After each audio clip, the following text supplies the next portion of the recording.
हमारे देश के नेतागण अक्सर अपने भाषणों में ऐसा कुछ बोल जाते हैं जो उनके लिए मुसीबत का सबब बन जाता है। राहुल गांधी इसका सबसे ताजा उदाहरण थे।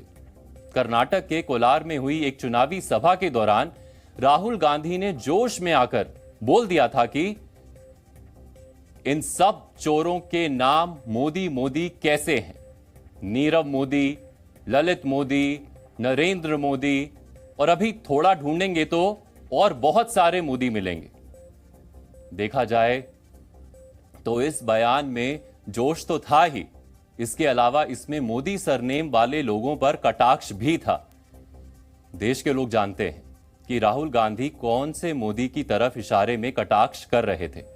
हालांकि राहुल गांधी ये नहीं जानते थे कि उनका ये बयान उनकी संसद सदस्यता छीन सकता है। इसी वर्ष 23 मार्च को राहुल गांधी के राजनीतिक जीवन में अल्प विराम आ गया था। दरअसल उन्हें मानहानि केस में सूरत की चीफ जुडिशियल मजिस्ट्रेट कोर्ट ने दोषी मानते हुए 2 वर्ष की सजा सुना दी थी। इस फैसले के अगले दिन राहुल गांधी की लोकसभा सदस्यता छिन गई थी।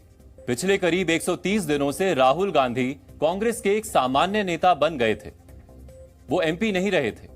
कर्नाटक के वायनाड की जनता ने उन्हें चुनकर संसद में भेजा था, लेकिन इस केस ने राहुल से उनकी संसद सदस्यता तो छीनी ही थी, वायनाड की जनता से उनका प्रतिनिधित्व भी छीन लिया था।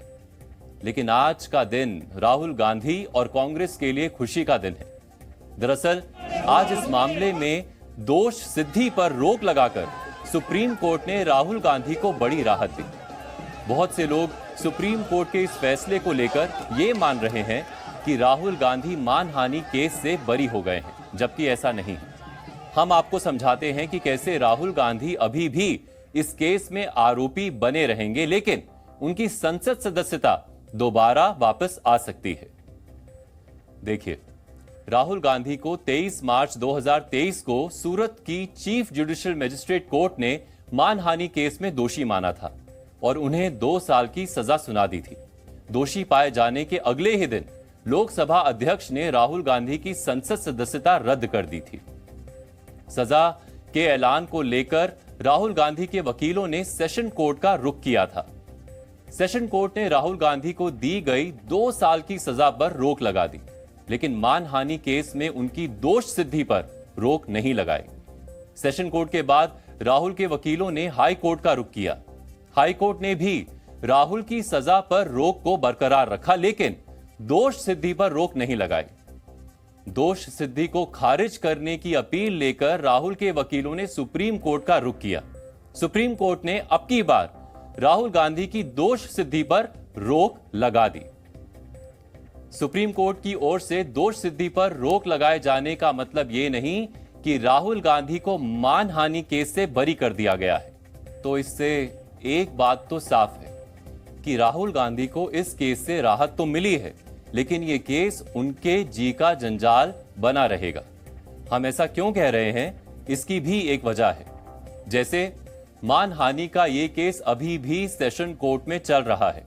कानून प्रक्रिया का पालन करते हुए सेशन कोर्ट का फैसला आने के बाद यह तय होगा कि राहुल गांधी के साथ क्या किया जाएगा।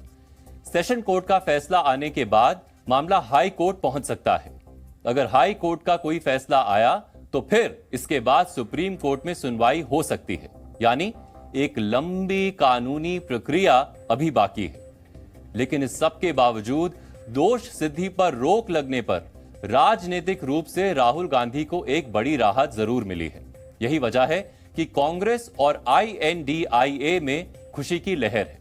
वजह यह है कि अब राहुल गांधी दोबारा से संसद में बैठने के योग्य हो गए हैं। सुप्रीम कोर्ट से राहत मिलने के बाद अब राहुल गांधी की संसद सदस्यता दोबारा बहाल हो सकती है। दोष सिद्धि ही राहुल की राजनीतिक राह में सबसे बड़ा रोड़ा था, जो सुप्रीम कोर्ट ने दूर कर दिया। इस फैसले से एक लाभ यह भी है कि अब राहुल गांधी वर्ष 2024 या उसके बाद के चुनाव भी लड़ सकेंगे। अगर दोष सिद्धि पर रोक नहीं लगती तो राहुल गांधी करीब 8 वर्षों तक चुनाव नहीं लड़ पाते। यानी एक तरह से वो देश की मुख्य धारा की राजनीति से गायब हो जाते।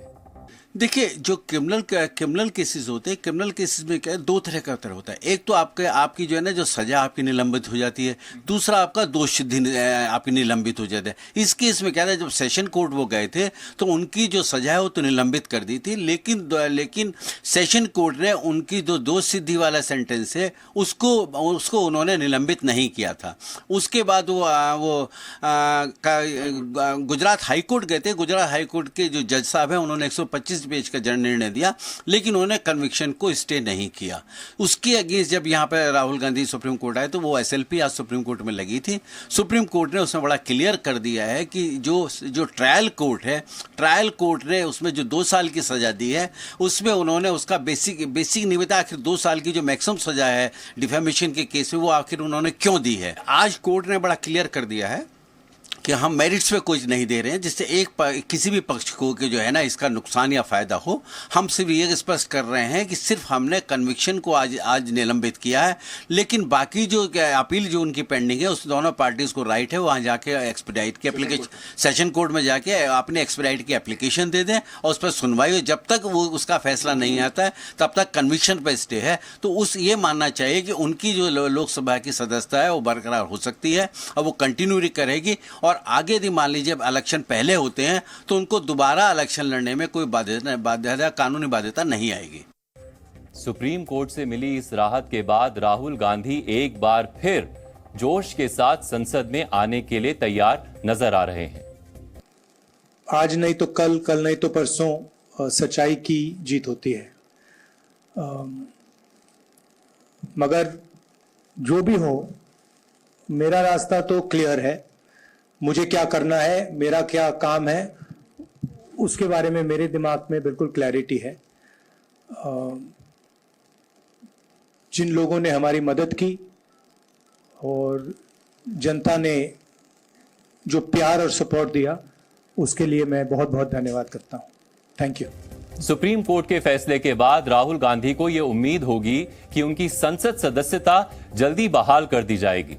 वो ये भी मानकर चल रहे होंगे कि वो अविश्वास प्रस्ताव की बहस और वोटिंग में हिस्सा ले पाएंगे।